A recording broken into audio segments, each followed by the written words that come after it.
Schussfahren auf Ski bringt euch auf Geschwindigkeit, doch kann auch schnell so aussehen oder so oder halt eben so. Wie es genau aussehen sollte, das klären wir in diesem Video. Viel Spaß damit! Und dabei starten wir doch mal in dieser windschnittigen Position hier, die euch richtig auf Geschwindigkeit auf Ski bringen kann. Insbesondere dann, wenn ihr diese Position auf steilen Pisten fahrt.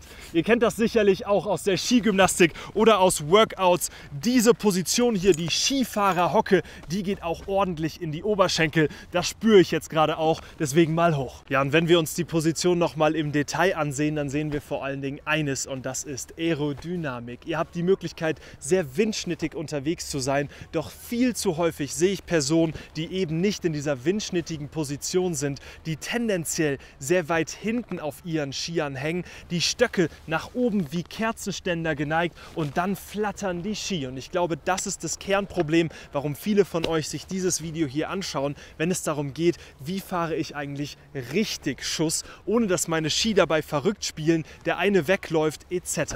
Denn es geht primär darum, dass ihr den Kontakt zu eurem Skischuh schafft, vorne nicht verliert beim Schussfahren.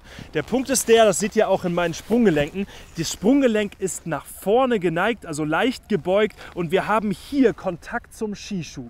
Ganz viele, die falsch Schuss fahren, sind eher hier in dieser Position, berühren mit der Wade hinten den Skischuh, geben damit die Skispitzen frei. Die fangen an zu flattern und bewegen sich in alle Richtungen, aber nicht dahin, wo ihr sie hinhaben wollt. Ein typischer Fehler, dass der Ski unter euch wegfährt. Also bewusst nach vorne die Belastung hier spüren und damit genug Belastung auf den Skispitzen ausüben, damit diese Schussposition auch wirklich sicher gelingen kann.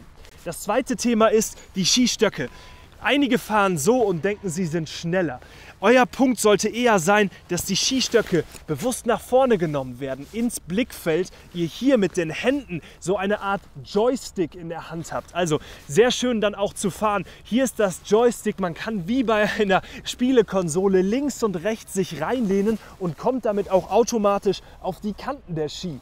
Dadurch lässt sich das Ganze verdammt gut steuern und es sieht auch noch viel eleganter aus, als wenn die Skistöcke so weit hochgehoben werden und ihr das Ganze flatternd irgendwie nach unten bringt.